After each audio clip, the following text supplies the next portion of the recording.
Whenever you communicate with someone else, you each follow the steps of the communication process. During this process, the person who is the source of the communication encodes it into a message and transmits it through a channel.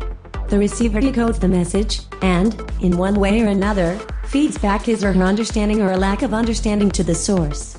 By understanding the steps in the process, you can become more aware of your role in it, recognize what you need to do to communicate effectively, anticipate problems before they happen, and improve your overall ability to communicate effectively. The source. Planning your message before you start communicating. Take a moment to figure out what you want to say, and why. Don't waste your time conveying information that isn't necessary, and don't waste the listener or reader's time either. Too often, people just keep talking or keep writing, because they think that by saying more, they'll surely cover all the points. Often, however, all they do is confuse the people they're talking to. To plan your communication, understand your objective. Why are you communicating? Understand your audience. With whom are you communicating? What do they need to know? Plan what you want to say, and how you'll send the message. Seek feedback on how well your message was received. When you do this, you'll be able to craft a message that will be received positively by your audience. Encoding, creating a clear, well-crafted message. When you know what you want to say, decide exactly how you'll say it. You're responsible for sending a message that's clear and concise. To achieve this, you need to consider not only what you'll say, but also how you think the recipient will perceive it. We often focus on the message that we want to send, and the way in which we'll send it. But if our message is delivered without considering the other person's perspective, it's likely that part of that message will be lost.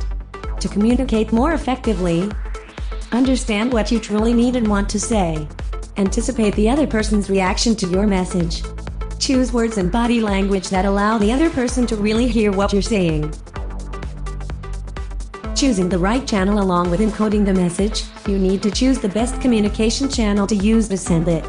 You want to be efficient, and yet make the most of your communication opportunity. Using email to send simple directions is practical.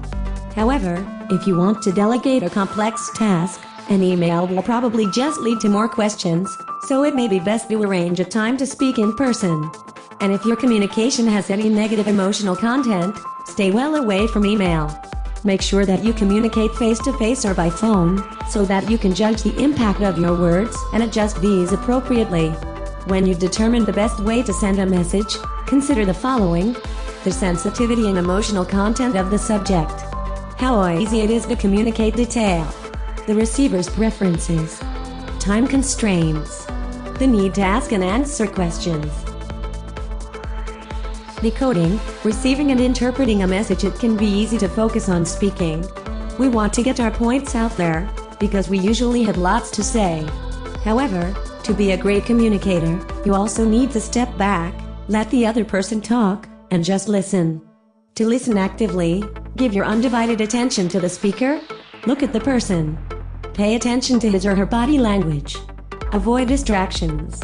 Nod and smile to acknowledge points. Occasionally think back about what the person has said. Allow the person to speak, without thinking about what you'll say next. Don't interrupt. Feedback. You need feedback, because without it, you can't be sure that people have understood your message.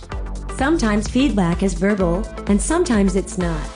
We've looked at the importance of asking questions and listening carefully. However, feedback through body language is perhaps the most important source of clues to the effectiveness of your communication.